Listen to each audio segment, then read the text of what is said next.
All right. I welcome you here on this warm Sunday morning. You just never know. Isn't it something?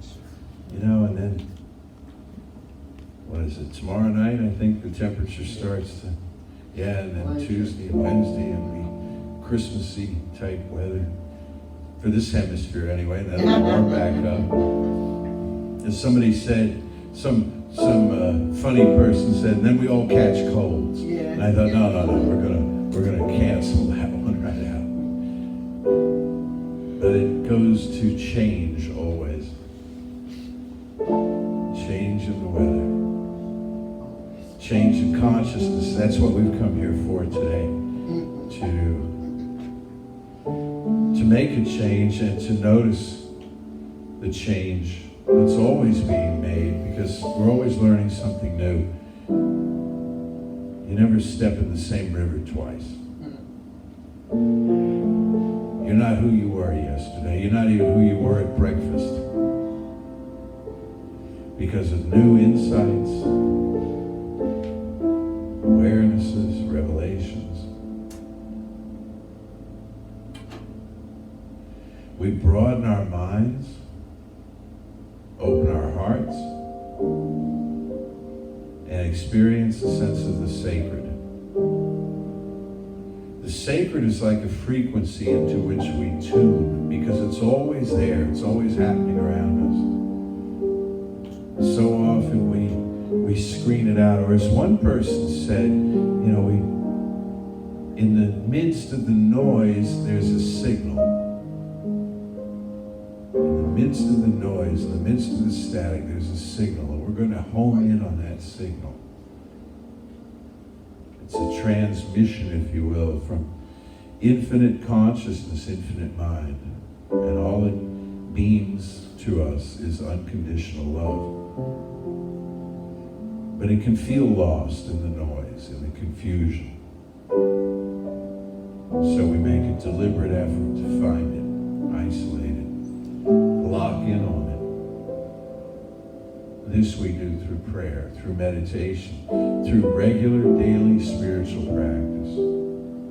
And it helps to have a place like this to come to, where this is the conversation that you may be certain, whatever event here you attend, whoever's voice you may be listening to, this will be the conversation. That there is one life, that life is spirit, that life is all the life there is.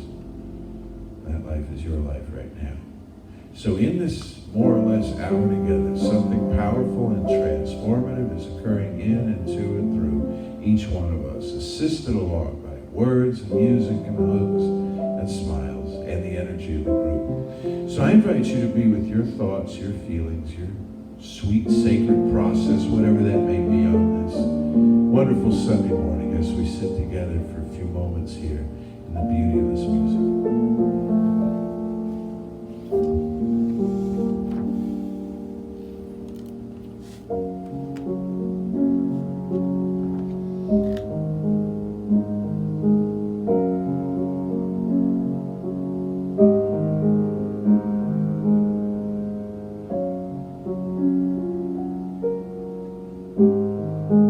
Universal love enfolds me.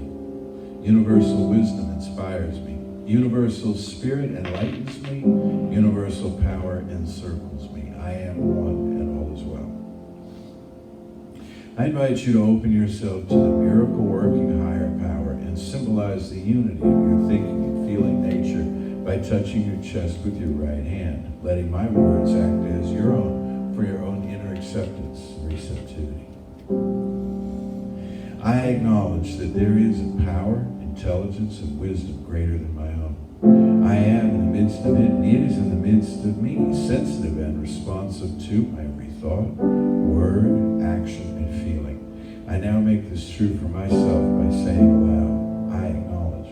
I acknowledge. Acknowledging this higher power working through my life, I admit that I am personally responsible for solving my own problems, while being guided and assisted by something greater than myself. As I become ready to surrender the conflicts of my ego to the wisdom of this infinite presence, I simply speak these words, I surrender. I surrender. surrender. Knowing that forgiveness is the key to unconditional love and the feeling of heaven, I now unconditionally forgive anyone and everyone who has ever injured me in any way, real or imagined. And I now forgive myself for all my mistaken judgments and their resulting actions. From my deepest level of understanding, now I say, I forgive. I forgive. Realizing that I continually experience the effects of my own thinking, I now choose to allow this higher power to recreate me deeply, filling my mind with thoughts that are only constructive, positive, loving, and beautiful. I call upon this divine inflow by stating aloud, I choose. I choose. I now center upon that one special idea that I'm willing to accept as real for me in this coming week, visualizing this idea as already acted upon and brought to pass. And seeing my idea become a fact of my experience, I enjoy the happiness and peace of my thought fulfilled, and gratefully speak these words, I accept. I accept. Knowing that I have an everlasting place in the midst of the power that sustains all creation, as well as the support of all those around me, I allow myself to relax in the peace of fulfillment and gratitude and say, I release. I release. Now in my mind's eye, I call to mind the face, the image of someone who's touched my life in powerful, wonderful ways. This could be a friend, a family member, a teacher of mine, and someone who's not physically present with me in this room this morning. So I greet this being of light and consciousness, turning toward that face I see in my mind's eye and saying, I'm grateful for the good in your life. I'm grateful for the good in your life. Now I open my eyes to the world around me, and greet all of these godlings I see, and say to each of them, I'm grateful for the good in your life.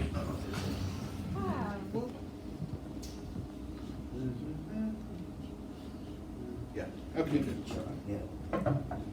First, a funny thing I read this week that has nothing to do with anything, except it is profound in a way. I mean, you can... I like your funny stories. You can read a lot into it. This is just a quickie. The first person to ever see a sunset was like, this ain't good. Think about that. That was so funny. When I read it, I had to sit down. Because I thought, I've done that. And the first person to see a sunrise was probably pretty much the same. You know, here it was dark and everything was fine, and now this. Here it was light, we were getting stuff done, and now this. There's always something coming, and it can cause panic or it can cause delight. And it's the management of consciousness. You see how you can take a simple, funny meme and turn it into a really boring spiritual principle. You can do it, but there it is, and you can use it. What I wanted to talk about today is this: in this series of the speaking of the tree, which comes from a Maya Angelou poem. The tree is consciousness. It's a representation of consciousness, whether it's the tree of the knowledge of good and evil that stood in the metaphorical Garden of Eden, or it's the spinal column and the nervous system that you carry around with you. It's representative of consciousness, and the tree speaks. And the tree speaks from antiquity. It speaks from our ancestors as well in the evolution of consciousness up to this point, because their blood flows in your veins. And so all of this moves together into the speaking of the tree. Well, what does the tree say? We always want to, what does the tree say? What does the tree have to say? It's got like Keebler elves or something living in it. And they have, oh, chocolate. No, what the tree says is it speaks of the sacredness of life. It speaks of, that's an overblown word. There's not a word really to use that isn't overblown, that hasn't been like, I don't know, too crassly applied to describe this thing, till I found a term I'm going to introduce to you that may actually do the trick. But the sacred, the sense of the sacred, is what the tree speaks to us of. It says, you want heaven? You're in it. You want angels? Here they are. Okay? How good do you want to have it be? It's all around you, right? Are you willing to see that? Like the saying from the Rubaiyat says, The whole world is aflame with God, but the one who sees takes off his shoes. It's all here. Are you willing to experience it? Is this. And the term that I wanted to introduce to you it speaks of the sacred is great time. Great time. 2 words. It's a great time in the great hall. Okay? Great time. As contrasted with usual time. Ordinary time.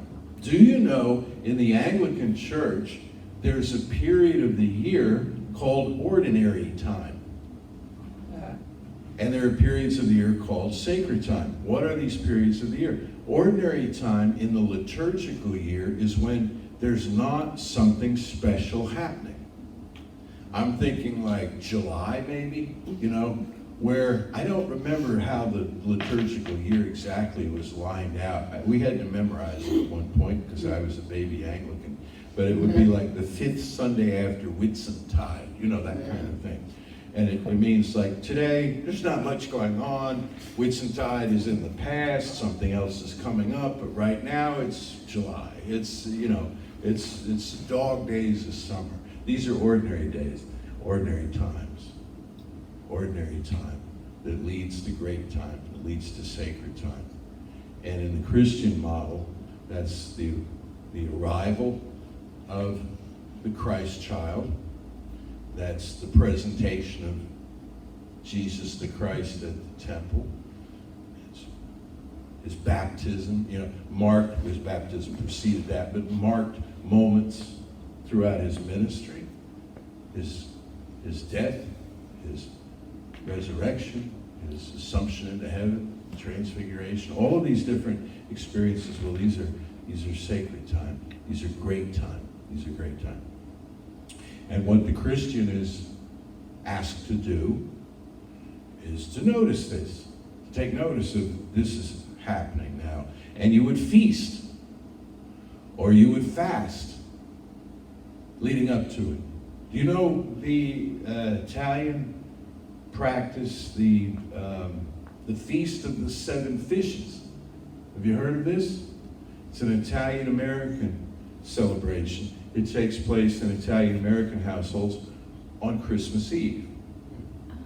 Because you fast from meat until the feast, until the gift has been given, until the child has been delivered, and the celebration has been declared. And so the night before, you eat fish. Except Italians being really creative cooks. Yeah.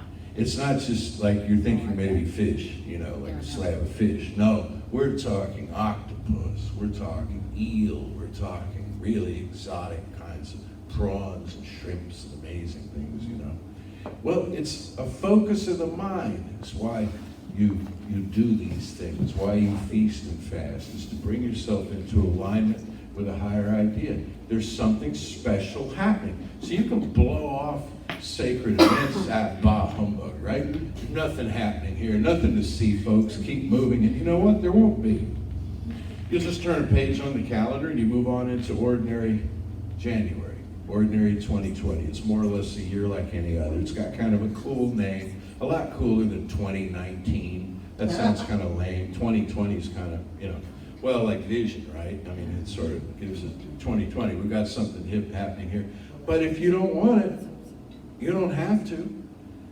And it just goes right on by like all of the rest of them do. And pretty soon you're old and there are fewer of these behind you and you wish you hadn't done that and so forth. So I'm here to tell you, I'm like the ghost of Christmas future, I think. I'm here to tell you, let's do this thing together. Let's enter into great time. I have something to read you from one of my favorite visionaries named Gene Houston. Let us quest within the structures of sacred time. Traditionally, the living of the myth of the sacred season, be it in Greece or ancient Egypt or Florida even, has profound consequences. You forget the profane conditions and the habituations and the narrowings of ordinary life. The low but solid standards of ordinary self and society are transcended, and one enters for a while into a much larger universe, a larger, truer ecology of being. In the taking and the telling of the myth, you leave behind your usual time and are symbolically and psychologically projected into great time, into paradoxical moments that cannot be measured because they have no duration. A breach in time occurs, and a breach in the surrounding world. The inner psyche opens up, and a passage to who and what you really are is revealed. Isn't that? I want that, man, this Christmas, you know? Right this very minute, candles in the window, carols at the spinet. Right this very minute, I want that. I want a breach in the surrounding world, and I want the possible human that is me to step through. I want that. What do I have to do to make that happen? First and foremost, and maybe last and only, is give it permission. Is give it permission. If this is my true nature, here's where we win. See, if this is our true nature and we're not having to like work something up out of nowhere, but this is our true nature, then it should simply be a matter of permission and finding the signal in the noise where everything else falls away, and what stands out in front of us is the beloved, or another way of putting that is the homecoming into ourselves, or another way of putting that is the birth of the Christ, which was not simply the production of a baby 2,000 years ago plus, who grew up into a wise spiritual teacher on the one hand, or the Messiah, long-awaited Messiah on the other, depending on how you feel about it, but is rather a metaphor for what is happening constantly in all time.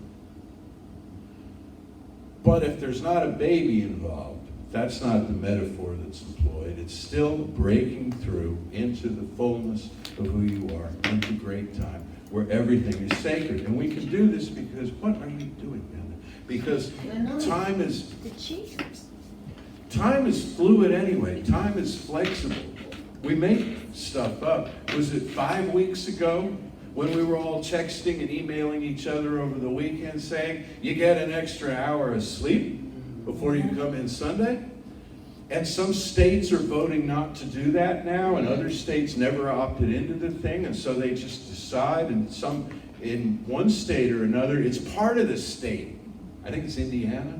Kentucky. Kentucky, thank you, Kentucky, yeah. Where it's part of the state is on daylight saving time and the other isn't, and so you're just, whatever. And so the people there must have some sort of an agreement about show up as close to on time as you can. We're not going to hold you to it. Nobody loses jobs over this, that kind of thing, right? Because it's an agreement. Now, we started out with watches, clocks, and timepieces and stuff. And remember how people said, well, let's synchronize our watches, because they were stem wound or battery driven or whatever, and we'd all have to. Now everybody has your phone and whatnot. I promise you, to the millisecond, they're exact, because the whole thing's off satellites and like this, and so we've got less and less leeway than we once had.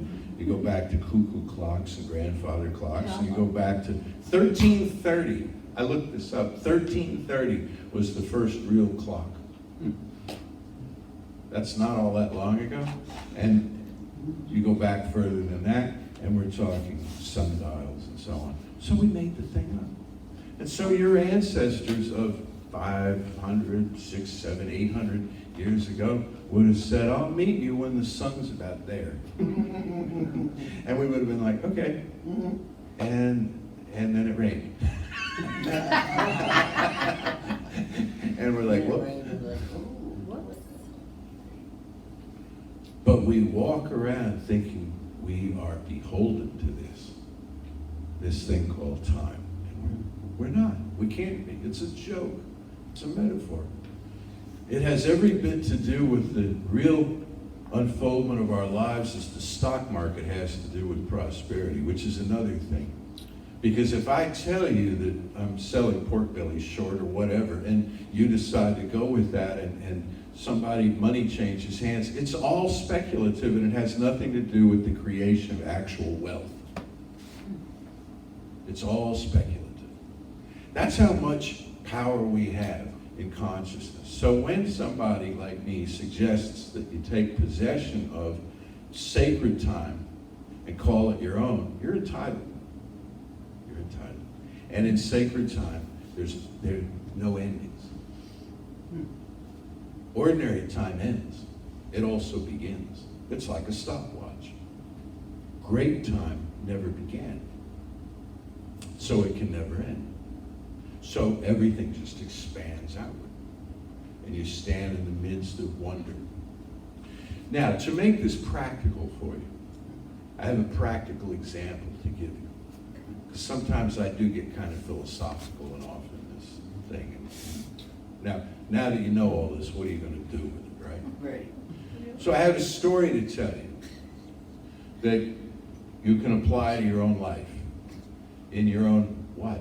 In your own way, at your own level of desire, let's say. And the story is this. It's about impressing the subconscious mind. One of the first things you learn in science of mind is that you have a subconscious mind.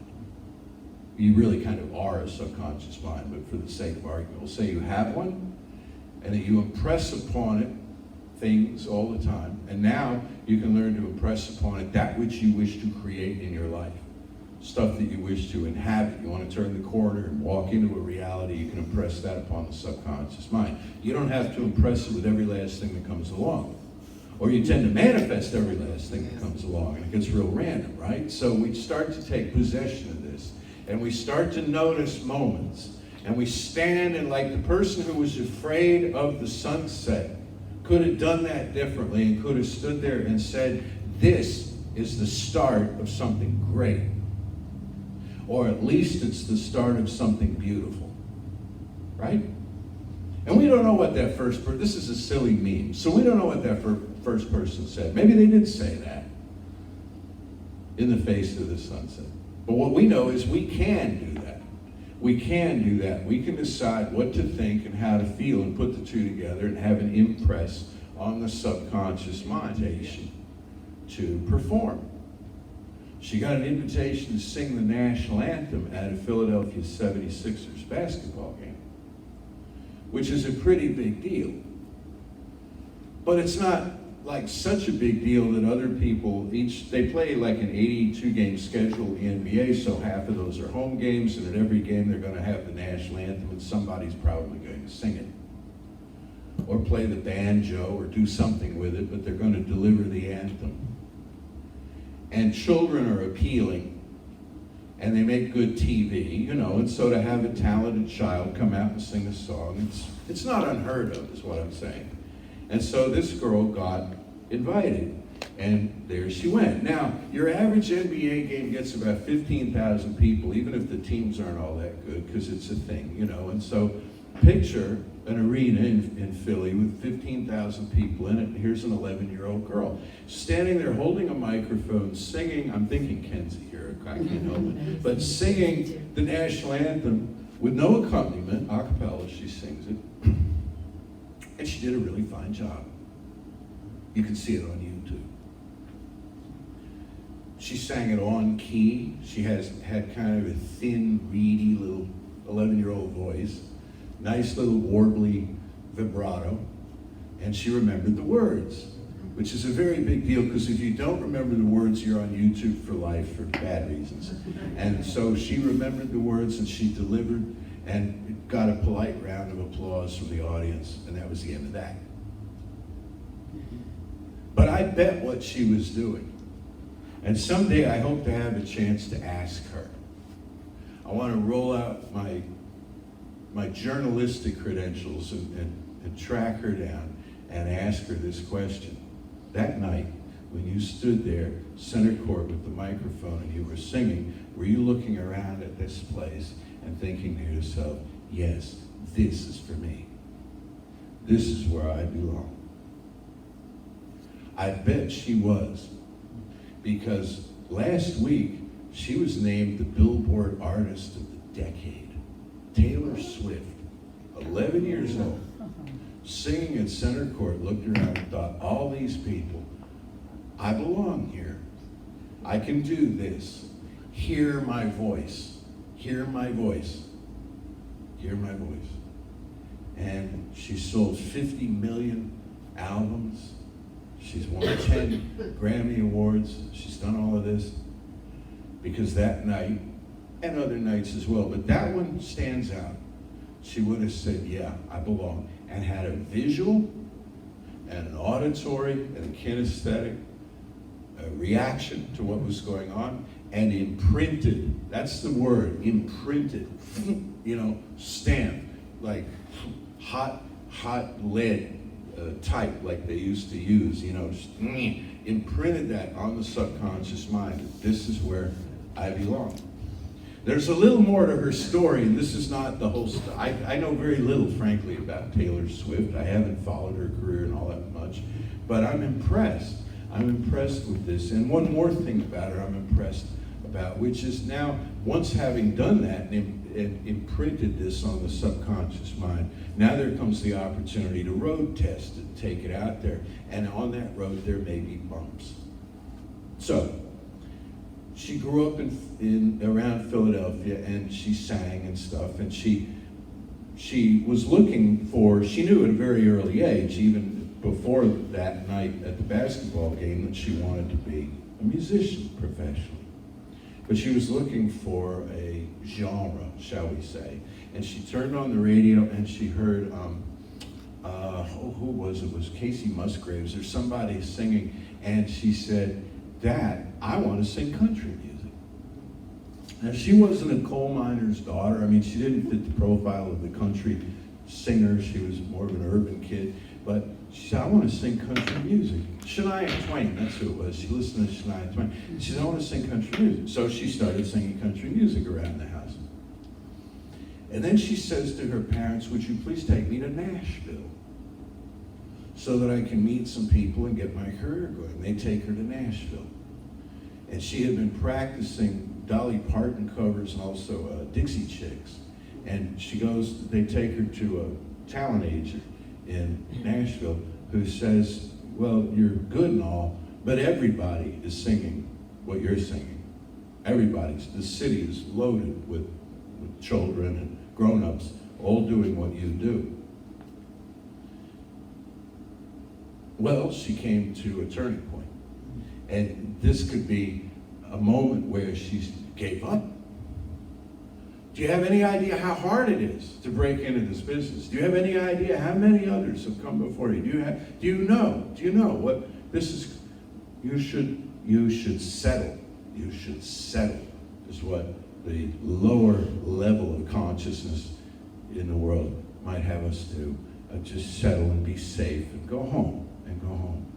And when they told her, you're not original enough, she said, well, then I must become original. And so she started to write songs instead of singing other people's songs. And the first piece of advice she got about writing songs was stop trying to come up with, I'm taking a little liberty here, not much, but stop trying to come up with big operatic themes that are beyond your years.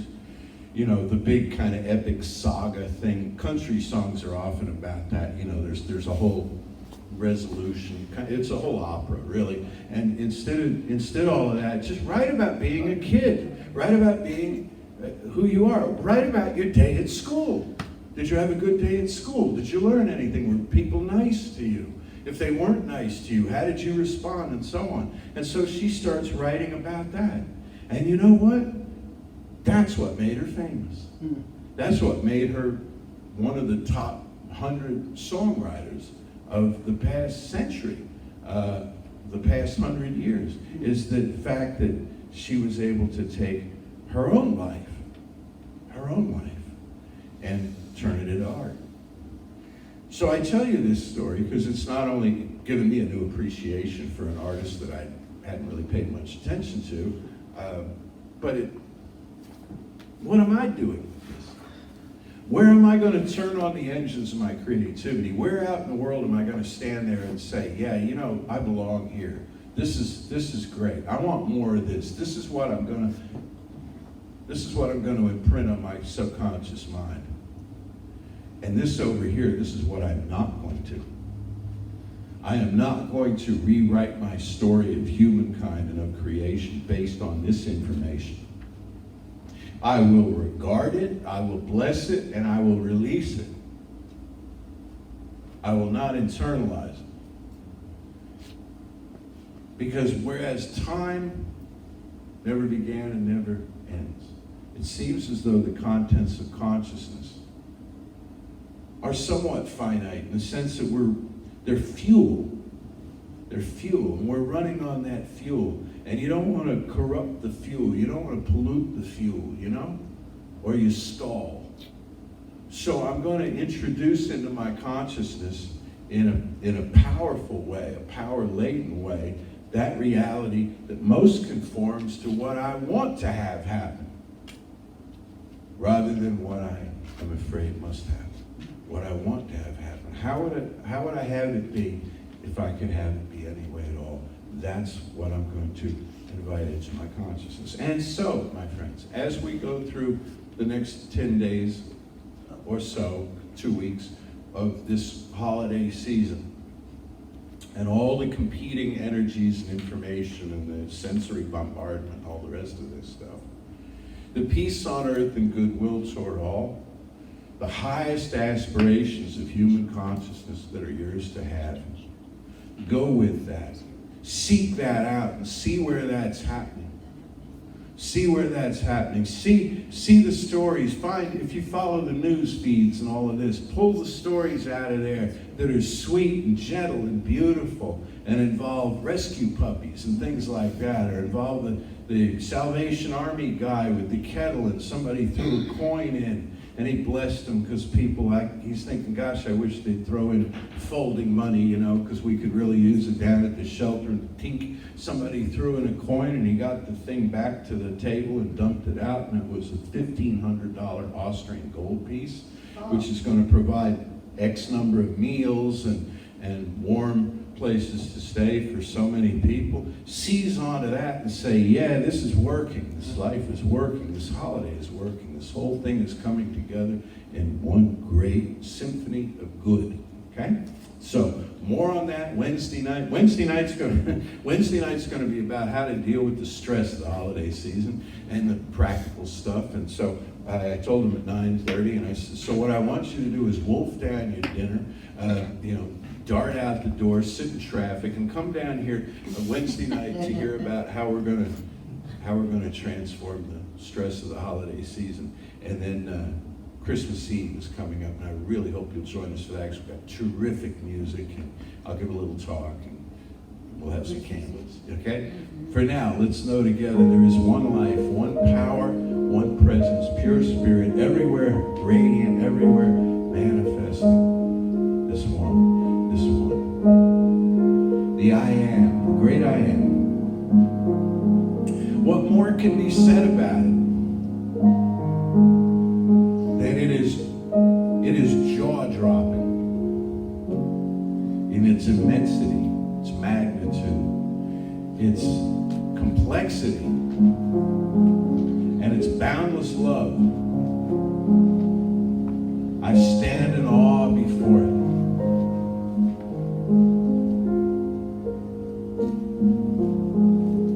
And I stand within it. For I am simultaneously within this one as it is within me, on earth as it is in heaven.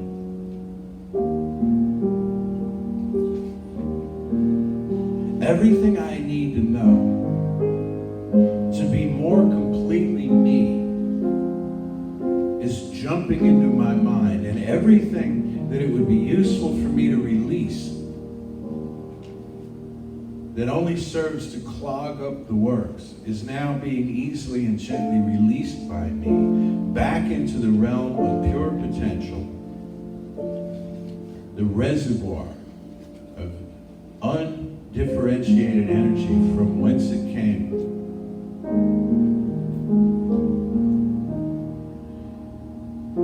And I draw my own unto me those conditions and qualities and circumstances that most align with what I feel to be my self-created destiny. I draw these things to me. And I know what to do when they get here. And I rise to the occasion. And I sing to the crowd. And I won't take no for an answer. And I'll come back tomorrow and tomorrow and tomorrow, having done what I need to be received and acknowledged, and have my dreams furthered by those who are in a position to help me. As I do this, I work in concert with the evolutionary thrust of all creation, which has never known a downtime, which has never been turned back, never met a limit. And my heart sings with joy for this knowing and its manifestation in form. I am so deeply grateful. I release this word now into the infinite, calling it done, and so